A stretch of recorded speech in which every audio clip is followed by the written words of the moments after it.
The year is 2004, and Kirby and the Amazing Mirror was just released on the Game Boy Advance.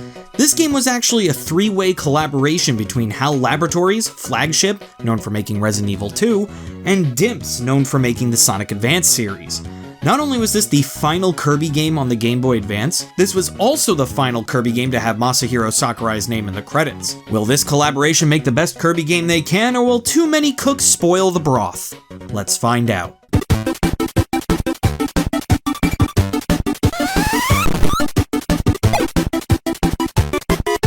Way above Dreamland, there exists the Mirror World, which can be accessed through the Amazing Mirror. It is said that any wish that is made through its reflection will come true.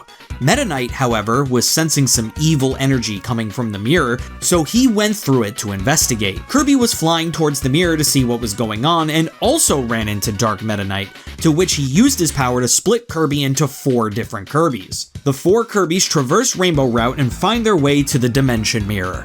Here, they witness Meta Knight fighting with his Dark counterpart again. This time though, Dark Meta Knight pushes Meta Knight into the Dimension Mirror and then shatters it, trapping him there. Kirby set off on a quest to get the shards of the mirror back and save Meta Knight. When they reform the mirror, Kirby enters it and fights Dark Meta Knight. After defeating him, the true mastermind of this evil shows his face: Dark Mind. His first form very much resembles a Mirror World equivalent to Nightmare, and his second form resembles a Mirror World equivalent to Zero. Wonder if this is implying anything. Meta Knight throws Galaxia at Kirby so that he can wield it, giving Kirby the Master ability. Kirby defeats Dark Mind with Galaxia and brings peace to the Mirror World. The Kirbys leave and Dark Kirby vows to protect the peace that is in the Mirror World.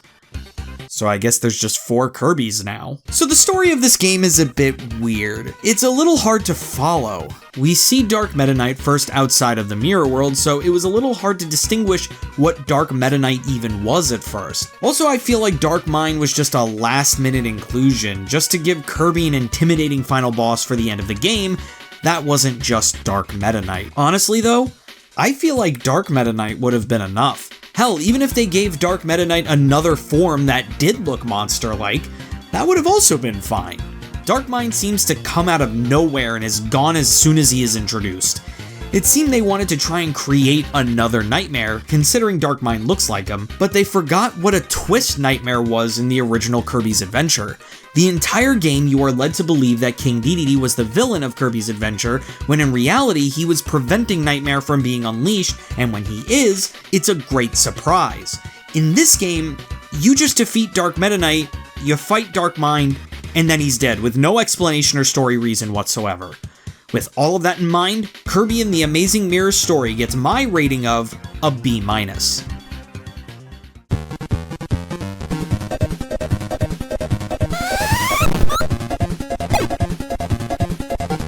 Kirby and the Amazing Mirror's gameplay is interesting in that it is your standard Kirby fare: run, jump, eat, copy, but the level structure is more reminiscent of a Metroidvania game rather than a straightforward 2D platformer. This is definitely an interesting way to go about the Kirby formula. But yeah, it's not executed very good. Playing this game without a walkthrough is kind of a nightmare. It is so easy to get lost in this game, and also the map system sucks dick. The number one thing that needs to be polished in a Metroidvania is movement through the giant map and the ease of reading the map itself. Kirby and the Amazing Mirror fails at both of these things. All the map screen is a bunch of squares. Nothing about room layout, nothing discerning where doors are, even if they're blocked or locked or anything. Nothing! The one thing that irks me about traversing through this game is that there are doors that you can't exit right back out of. Now, this may not sound like a big deal at first, but it is not uncommon that you enter a door in this game, realize it's not the room you wanted to be in, and now you have 2 options. 1, go through a giant loop of rooms to circle back to where you originally wanted to be, or call the Warp Star and get there again from the hub room. Speaking of calling things, you can also call the other 3 Kirbys to your location to help you. You usually do this to either hit switches that are out of reach to Kirby or help defeat bosses. Other than using them to hit certain switches so I can get treasures, I never really used this mechanic at all since it was just kinda causes chaos on the screen whenever you do it. As a Kirby game, it's what you'd expect. As a Metroidvania, it fails. With that in mind, Kirby and the Amazing Mirror's gameplay gets my rating of a C+.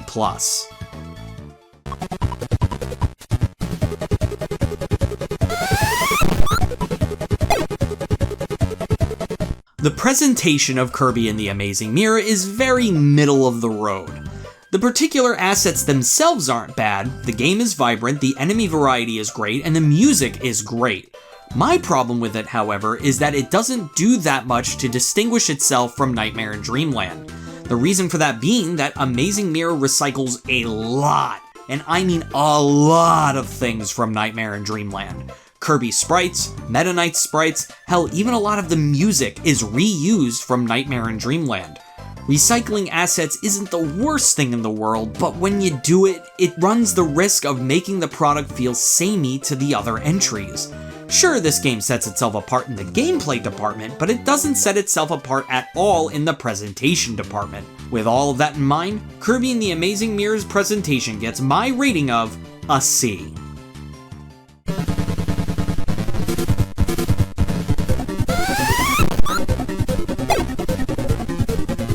To complete Kirby and the Amazing Mirror, you must complete the game by defeating all 8 bosses in the game, open all of the treasure chests in the game, and visit every room on the map. Doing this will award you with the 100% clear screen, different Kirby skins, and the boss endurance. I feel like boss endurance is quickly replacing the sound test as the completion reward. Oh, how I'll miss you, sound test.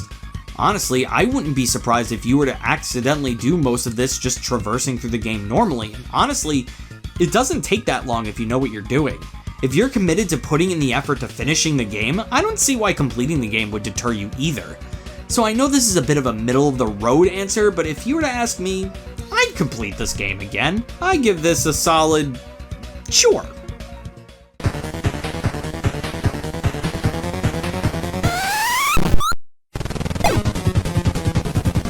Kirby and the Amazing Mirror is the definition of a mid-Kirby game. There's nothing about it that is inherently terrible, but the hard-to-follow story, easy-to-get-lost-in gameplay, and uninspired presentation makes this game feel like it just exists, rather than providing a huge impact within the Kirby story at this point. It's interesting what they do, and honestly with a walkthrough, this game is not that much of a chore, but if you go into it raw-dogging it, you may have a frustrating time.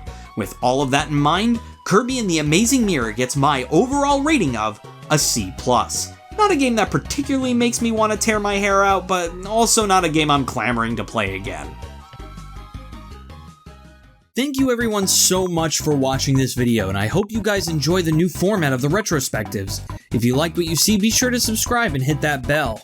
All the social media are in the description below, so check them out as well. We also got merch in the description. Next week, we'll be playing the next Kirby game in the lineup, Kirby's Canvas Curse. But if you're too impatient to wait a week, you can become a channel member and watch it right now. I'm Bottles, and I bid you, my well-esteemed guests, adieu.